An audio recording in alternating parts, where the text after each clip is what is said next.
السلام عليكم ورحمة الله وبركاته. ازيكم؟ عاملين ايه؟ الاخبار؟ كله تمام ان شاء الله مع بعض في قناتنا لو فرونسي اي لا في عشان نتعلم اللغة الفرنسية بالنسبة للمبتدئين. ان شاء الله باذن الله معاكم مسيو رامي قاسم، وهنتعلم مع بعض الاساسيات في اللغة الفرنسية. بنبدأ النهاردة بموضوع خفيف جدا من الازمنة المهمة جدا عندنا في اللغة الفرنسية، هو زمن اسمه لو فيتور بروش. لو فيتور بروش يعني المستقبل القريب. في البداية بنبدأ ب l'emploi du futur proche، استخدام الفيتور بروش أو المستقبل القريب. بيستخدم في إيه دوت؟ هنا بنقول le futur proche exprime une action qui va se dérouler très prochainement. هو زمن للدلالة على حدث سوف يحدث très prochainement في القريب العاجل. Exemple: je vais prendre je vais prendre mon train dans 5 minutes. الجملة الثانية: il va faire du sport.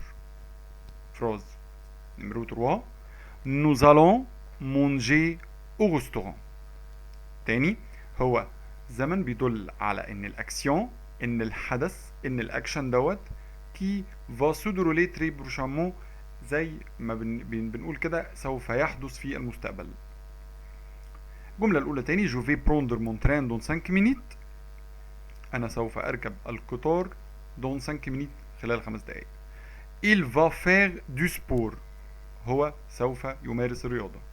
nous allons manger au restaurant، نحن سوف نأكل au restaurant في المطعم.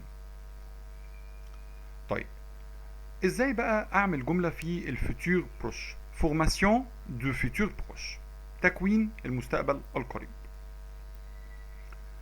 عشان استخدم جملة في المستقبل القريب كاتبين هنا on conjugue le verbe aller au présent de l'indicatif auquel on ajoute l'infinitif du verbe à conjuguer.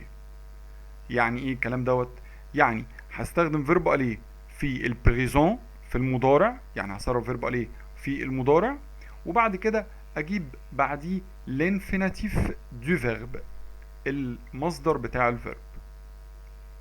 Exemple: il va prendre son pain. il va prendre son pain. الجملة الثانية: nous allons rentrer en début d'après-midi. nous allons rentrer. تاني، الفورماسيون دو فيتور بروش باختصار شديد جدا ان انا بستخدم الفيرب aller au présent، وبعد كده بجيب الانفينيتيف دو فيرب.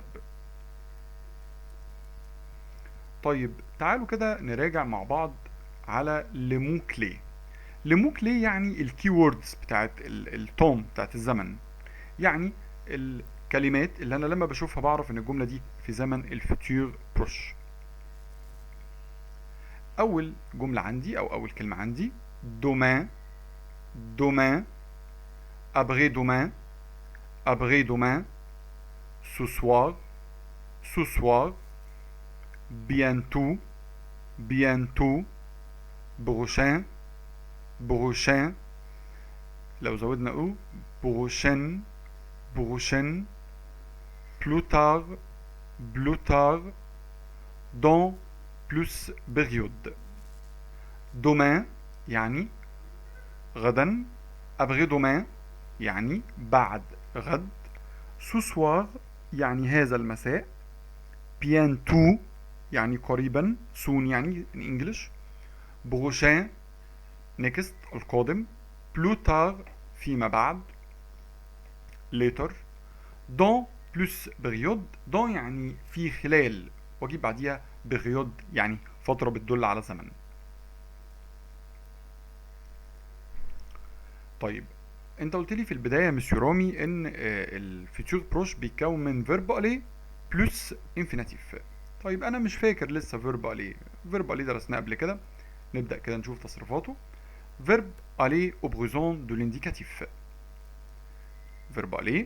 Je vais, tu vas, il va, elle va, nous allons, vous allez, ils vont, elles vont. كمان مرة. Je vais, tu vas, il va, elle va, nous allons, vous allez, ils vont, elles vont. طبعا في حد بيقول لي ان فيرب اليه احنا عارفين ان هو بمعنى يذهب.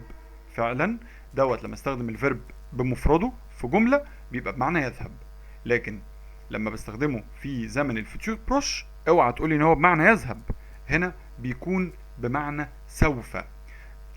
لو جينا نبصينا على الانجليش مثلا بنقول ايه في الانجليش؟ بنقول في الانجليش I will، وبعد كده مثلا اجيب الفيرب اللي عندي في المصدر. عندنا اون فرونسي بستخدم فيرب عليه كانه بالظبط كلمه ويل. الفرق ان انا بستخدمه حسب التصريفات بتاعته.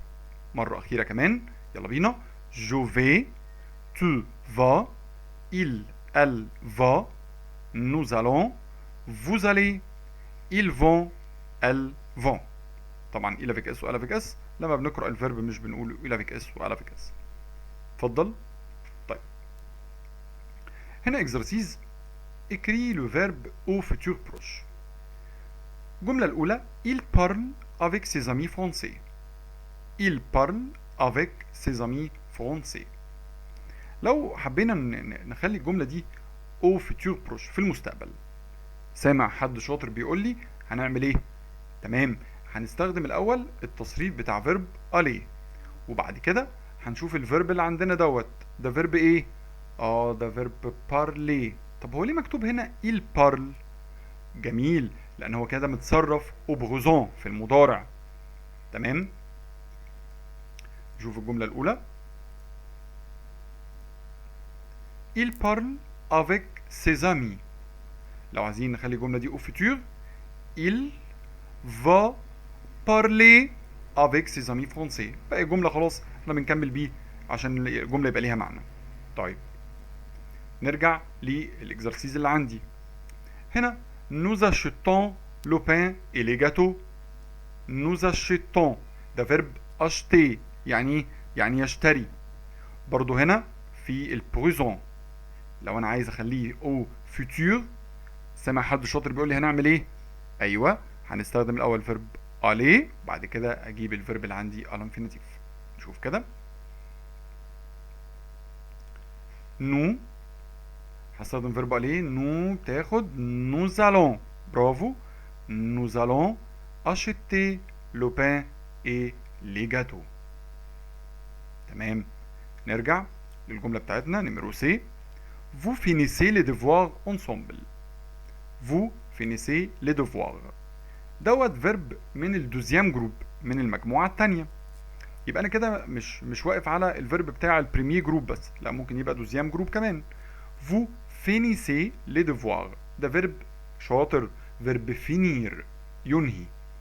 تمام، نفس الطريقة اللي كنا شغالين بيها، إن أنا هعمل إيه؟ تمام، هستخدم الأول فيرب aller. vous allez finir les devoirs. جدع، vous allez finir. برجع الفيرب تاني زي ما كان في الانفينيتيف. نمرو دي. Sophie appelle sa mère. Sophie appelle sa mère pour l'inviter à dîner. Sophie ده sujet اسم بنت Sophie appelle sa mère pour l'inviter à dîner. فيرب appeler ده فيرب بريمير جروب يعني ينادي، فسوفي بتنادي على والدتها. طيب سوفي ديت متصرفة كأنها il أو ال، طبعا هي عشان بنت تبقى ال. لو أنا عايز أخلي الجملة دي au futur proche، حد من الناس الشاطرين؟ سوفي va، جبنا va ليه؟ عشان احنا قلنا سوفي بتساوي ال. va appeler sa mère pour l'inviter à dîner. طيب ايه اللي بعد كده؟ نمرو E. le professeur entre dans la salle de classe. le professeur entre. verbe entrer برافو، يعني يدخل، ده فيرب برضو بريمير جروب. نشوف كده. le professeur دي الجملة نمرو دي. le professeur le professeur بيساوي il، تاخد برافو va, va entrer dans la salle de classe. نرجع للإكزرسيز اللي عندنا. Les élèves font un exercice de maths. Les élèves font un exercice de maths. Les élèves, c'est-à-dire ils avec S. جدع، ils avec S لأنهم جمع. طيب نرجع كده للتصرفات بتاعة فيرب aller. Je vais, tu vas, il va, elle va, nous allons, vous allez, ils vont, elles vont. صح كده؟ دايما نبقى حافظين الفيرب بتاعنا كويس. ماشي، الجملة بتاعتنا les élèves، ها فيرب aller قلنا بيساوي il avec S. les élèves دول يبقى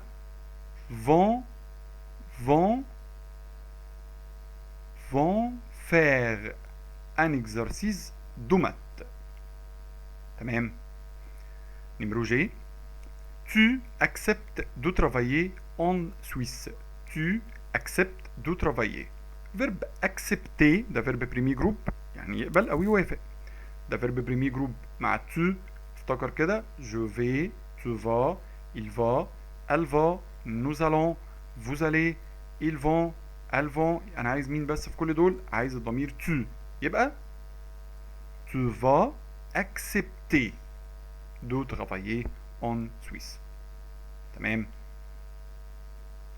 الجملة الأخيرة numéro H. Je prépare ma valise. Je prépare ma valise pour les vacances. طيب جو ارجع كده للجمله بتاعتنا فيرب aller جو في تو فا il va. احنا عايزين جو اول تصريف كان عندنا في الفيرب بتاع aller. جو في بريباري. برافو. فيرب بريباري يعني يحضر او يجهز. فهنا جو في بريباري ما فاليز بور لي فاكونس. بكده نكون شرحنا مع بعض التام او الزمن بتاع لو فيتور بروش. ايه هو الفيتور بروش؟ مرة أخيرة عشان الناس ما ينسوش مننا. لو فيتور بروش دوت مستقبل قريب بيدل على إن الأكسيون بتاعي سوف يحدث في المستقبل. va se dérouler très prochainement زي ما اتفقنا. تمام؟ pour faire une phrase au futur proche, on doit utiliser le verbe aller plus infinitif du verbe.